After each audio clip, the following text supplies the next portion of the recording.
Thank you. Welcome back to Senate Education. On Friday, February 11th, we're now going to shift to S-162. And we have with us this afternoon, and just as a reminder, this is an act relating to collective bargaining rights of teachers. We heard from the School Board Association, the NEA, Superintendents Association, and Principals Association over the past few days. And now we're fortunate enough to hear directly from two teachers as it relates to this bill. So I want to thank you both for being with us. Before I turn things over to the two of you and have you introduce yourselves and provide us with your testimony, I do want to let committee members know that I have asked the various partners that I just referenced to come together and spend some time together over the weekend and next week and return to the committee with some kind of agreement, if you will. I don't know if you can call it a compromise, or it sounds like we've got different folks in very different sides of this, but as I think I've said in committee, and certainly as Mr. Tucker, the superintendent from up north, said, this keeps coming up. It's an issue. I'd like to resolve it this year, and because I think it's an important issue to resolve, and I don't want other future legislatures to have to deal with unfinished business. So with that, Ms. Glenn, is it Ms. Glenn? Why don't I? Mrs. Glenn is great. Okay, great. Well, welcome. Tell us what school you're at, a little bit about what you do, what you teach, and then give us your thoughts on S-162.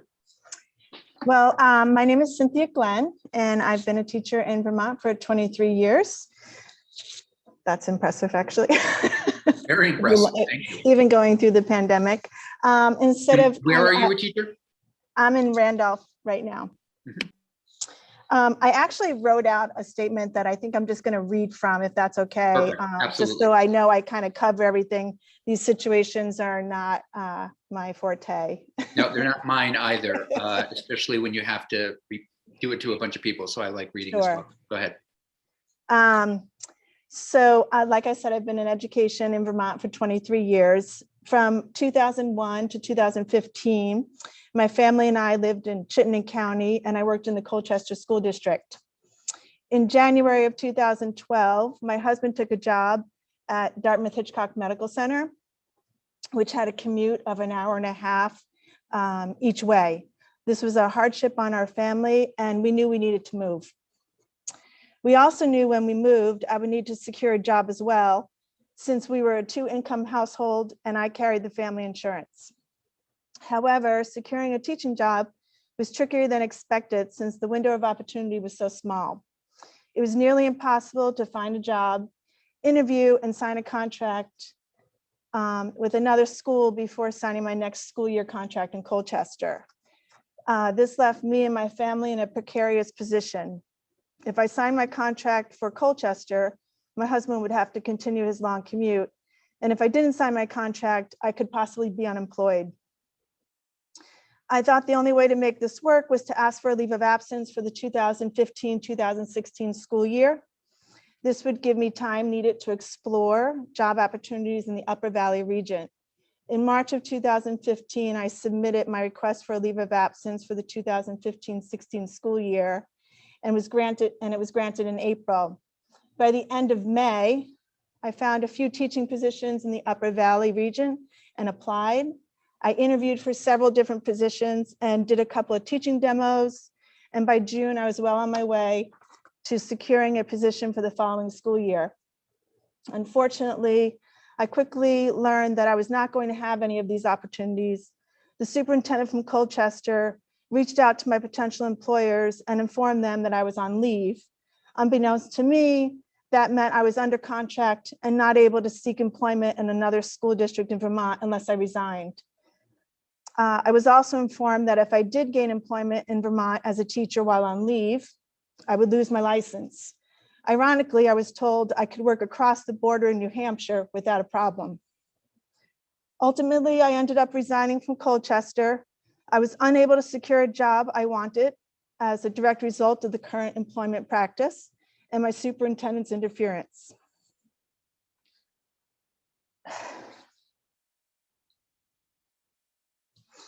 Sorry. Take your time and feel free to take a break. Okay.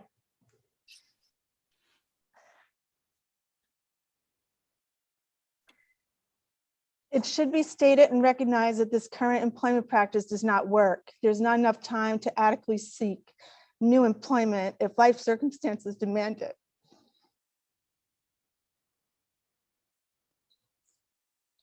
Sorry. Okay. As was my case. As a result of this practice, my teaching career was completely derailed, which I'm still recovering from.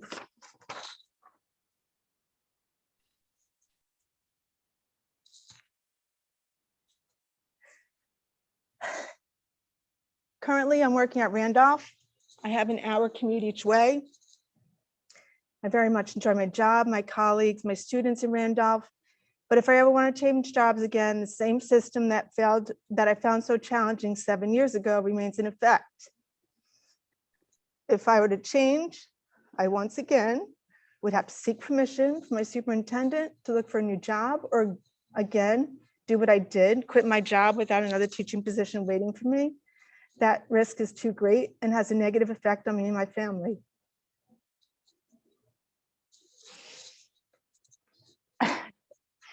I ask that you allow teachers the freedom to look for and find new teaching positions as all of the professionals enjoy. I would never imagine my husband, who is the breadwinner of the family, which is why we moved, to not gain new employment before quitting his current job. It's just not a doable situation as what we are being asked to do in the teaching profession. So thank you. I'm sorry I got emotional. I wasn't expecting that. It happened so long ago. Okay. But I It was appreciate great testimony. No, it was being very helpful. invited, and I welcome any questions. Ms. Glenn, what do you teach now? I'm the math interventionist for the middle Okay. school, high school. Okay. And historically, that's your field, math.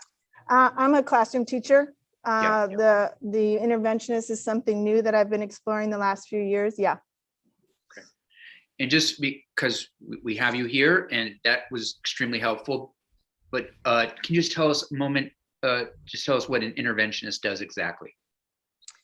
I support intervention needs for students in math classroom, either push out or pull out for small group instruction. So, and what grades? Currently 7 through 10. Right. So if somebody's struggling with something, you're that person that will intervene. Great. Yes. Thank you. Yep. Great. Well, thanks for your work. We really appreciate that, especially some of us who are not math scholars. Mhm. I could use some of that. Ms. Hooker, Senator Hooker, Thank you, Chair. also a Campion. former teacher. Ms. Glenn, you've read the bill that we're considering, and there's a date in there of June 15 that Senator Perchlik has suggested that we use. Would that give enough time? You know, it's really hard to know if that would. I know in Colchester, and I think all the contracts are similar timing wise, we had to turn ours in by, I want to say, the very beginning of April, and jobs that I applied for and wanted were not posted until probably end of April, beginning of May. And then by the time I interviewed and all was said and done, I would have secured something probably by mid-June. So I'm not sure, but I can't imagine that hiring committees would be available any later in June. So that might be a cause for issue. Being on a lot of hiring committees as well. The end of the school year is challenging to keep people there to interview for teachers. Thank you. Other questions? Senator Perchlik. Just a quick question on, and thank you for your testimony, Ms. Quinn. On when does your school end? Should ask the others this, is because some of the testimony made it seem like by June 15th, everybody's gone, but seems like when my kids' school, they're usually still around by that. Do you know when your school year ends? I would say typically June 15th is a good hard stop date. After that, there's usually teacher in-service days. And it's not usual to have it past like the second or third week of June. I know this year we had some pandemic days and some snow days, so I'm not sure how far it's going to get pushed out, and I don't have a calendar in front of me. Okay, just generally. Thank you. Any other questions or comments? Ms. Glenna, hopefully you can stick with us a little bit. We're going to hear from, is it Ms. Karavu? Am I even close? Karavu. Close, Karavu, very okay. close. Yeah. All right. Thanks for being with us. Appreciate it very much. And the floor is yours. Just like Miss Glenn, I also wrote something down so I could hit all the fine points. So I'm going to read what I wrote as well. Perfect. My name is Laura Lee Kuravu, and I'm currently a kindergarten teacher at Berrytown Middle and Elementary School. This is my 20th year teaching in public schools and my 19th year teaching kindergarten. I started teaching at Bridport Central School in Bridport, Vermont, where I worked for 12 years before moving to Central Vermont and beginning work at Berrytown. I'm a single mom and I love teaching. I just love what I do. Last spring, I was offered a letter of intent by my school district, which I had to sign and return by April 15th, which was just before our April spring break. And I enjoy working at Berrytown. I wasn't looking for another position anywhere else. So by the end of the expected time, I returned my letter signed with the plan of working there the next school year. The week after April break, which was 11 days after I'd signed my letter, I was made aware of an open position similar to the current position that I have, but it was in the school district that I live in and in the same district that my son goes to school in. So if I had this new position, I could bring my son to school every morning. And as of last year, he was transitioning to U32, the middle school, and he was super anxious about it. It would have been a huge blessing for him to have that comfort in the morning, just easing that transition. So that would have been helpful, as well as I'd work on the same exact school calendar that he would work under. And honestly, I would have gotten a substantial raise. That wouldn't have hurt. So that week that I found out about the open position, that it was posted, I wrote an email to my superintendent requesting an extension on my letter of intent, asking if I could pursue this one position that, and he didn't respond to my initial email. And so a week later, I wrote him again with more details, talking about why it would benefit me and my family, and that I wasn't looking to interview anywhere. I wasn't just looking anywhere for a job. I was looking at this only single one position. He replied to my second request saying he could not honor it. And he cited the article in our contract where I needed to request an extension prior to April 15th.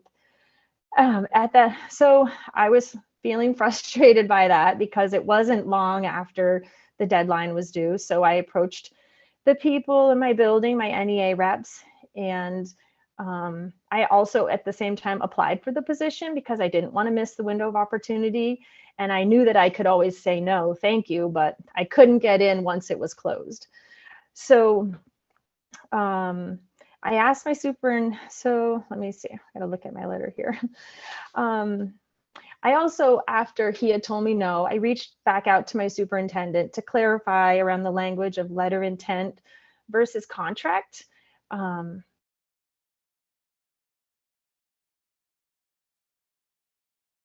Ms. Karavu, we've lost you. I don't know if you may have hit something.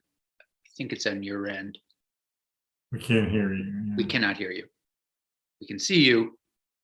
Can you hear us? I don't think you can hear us. You're having trouble hearing me? Yes, there we are. Now, Okay. if you could back Okay. up 60 seconds, that would be great. So I had reached out to my superintendent and asked him to clarify for me the difference between the language of letter intent versus contract, because I felt like a contract seemed really binding.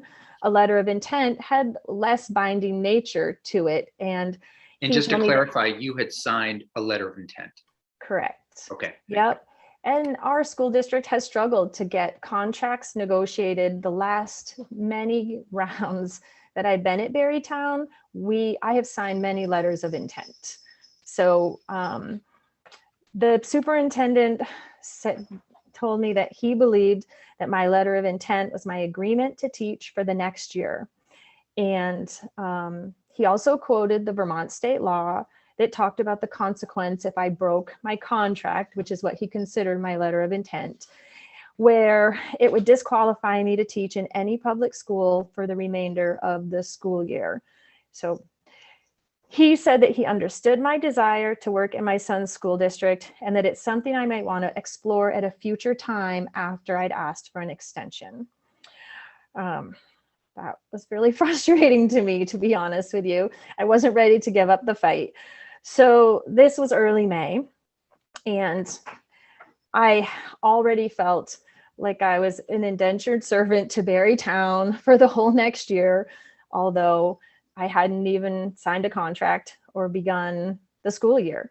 So the school that I was interested in applying to continued to encourage me to go through the process. I was straightforward with them about my entire conversation with my superintendent because I didn't want to go into that not being honest.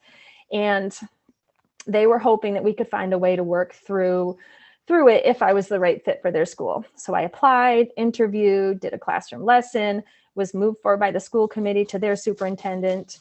I had an interview with the superintendent. He offered me the job with the understanding that I'd have to be released from my letter of intent.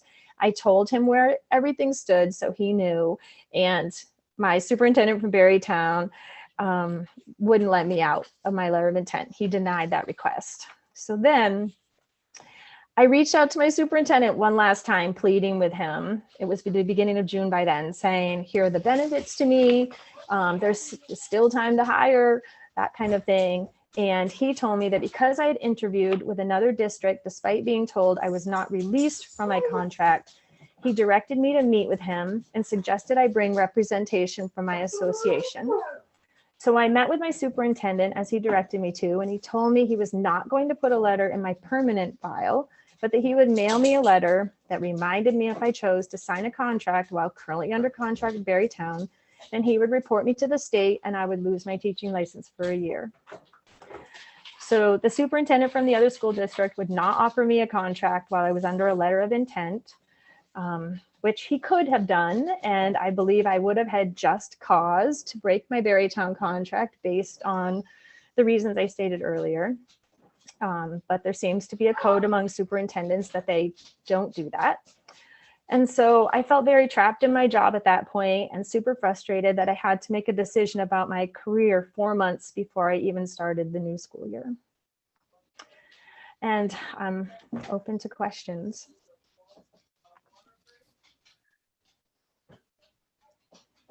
Thank you for that. It was appreciate your testimony. Appreciate the two of you coming in.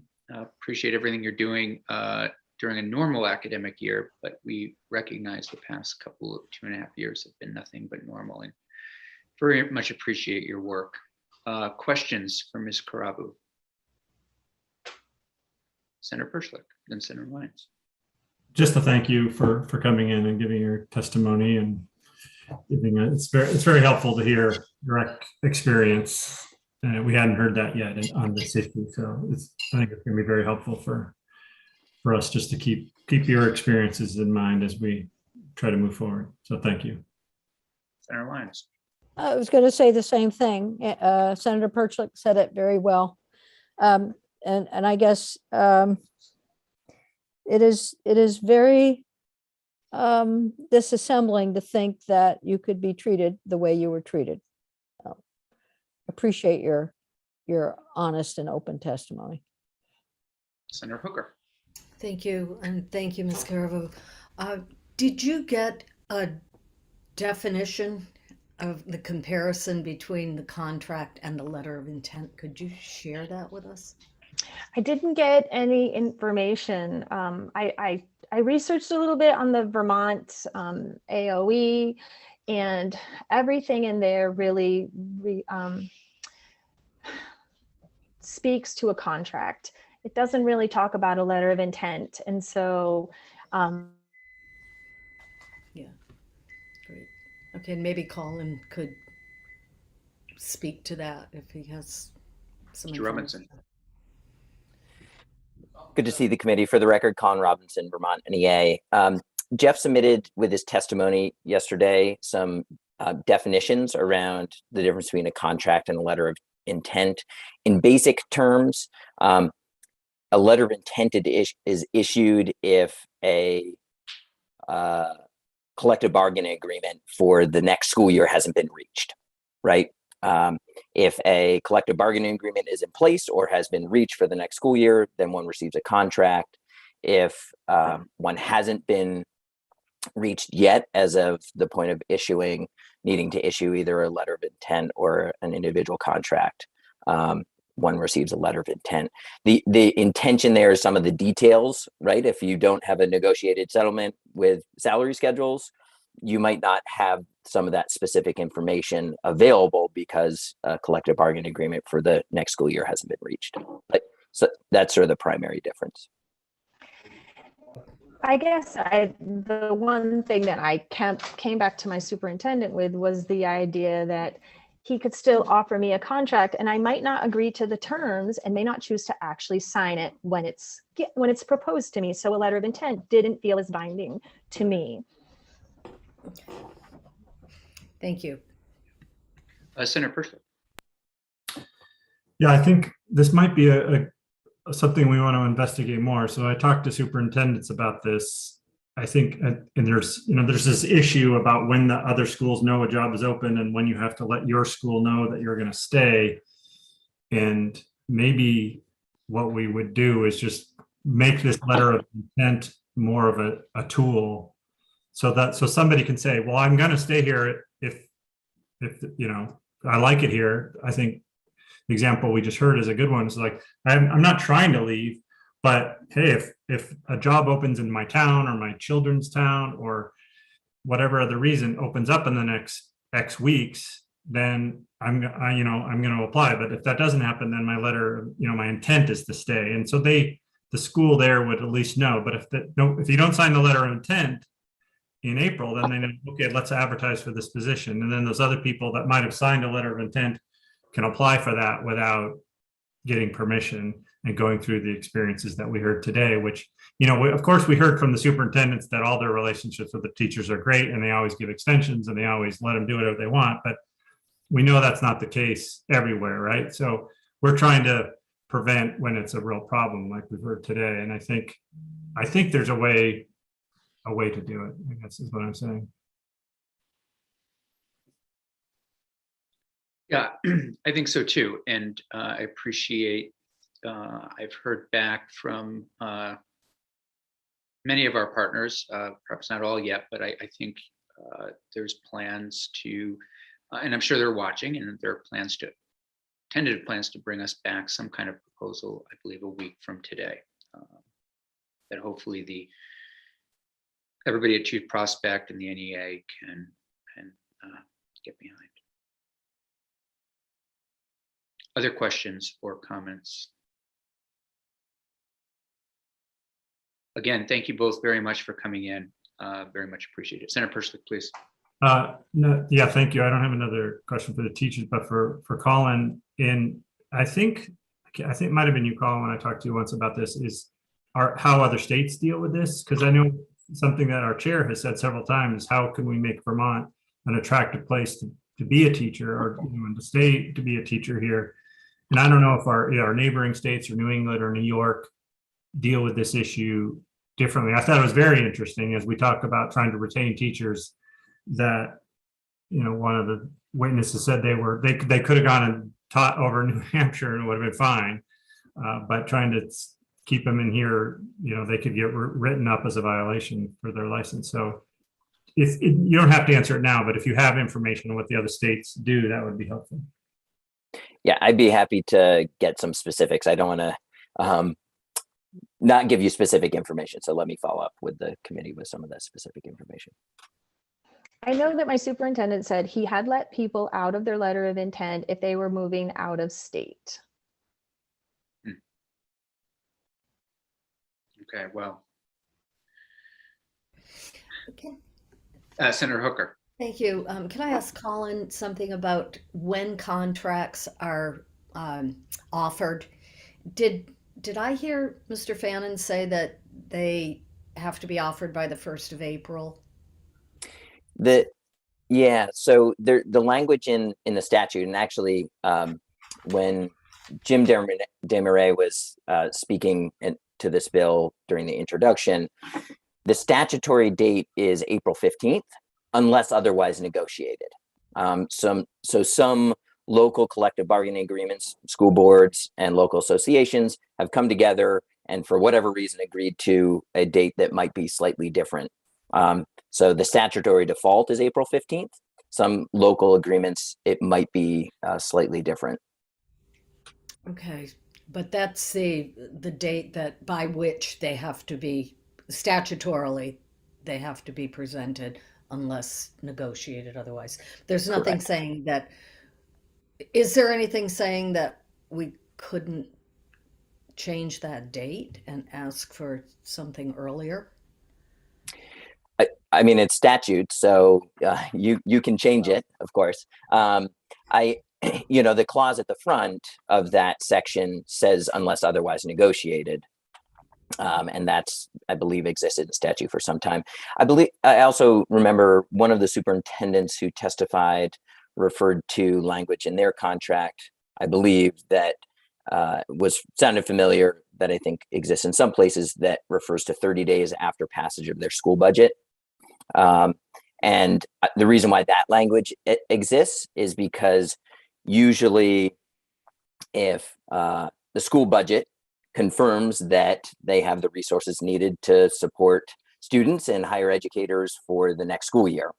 And by issuing contracts after that date, there's clarity about that. So that is language that exists in some contracts as well.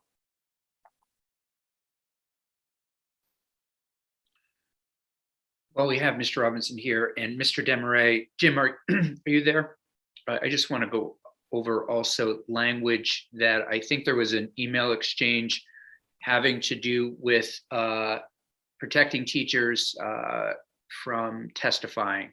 There's nothing in statute now. Is that accurate, Jim? Nothing at all exists testifying for the state board, assembly, etc. Yeah, so for the record, we can't hear you, Jim.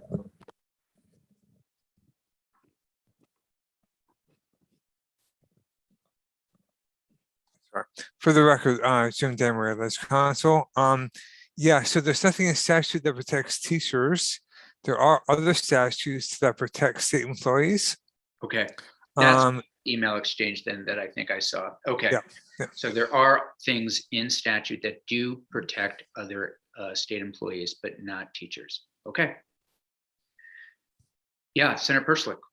And I saw that email, and maybe we can post it so people know what we're talking about. But that I liked the language for employees. It was a little, and I think Jim said that maybe the language we had in this bill could be improved on, because it was a little more clear that they're not speaking for their school, and they're not, I can't remember the wording in there, but it was just it explained the whole situation a little better. So I would be in support of pulling that language from how the state workers are protected to testify into this bill.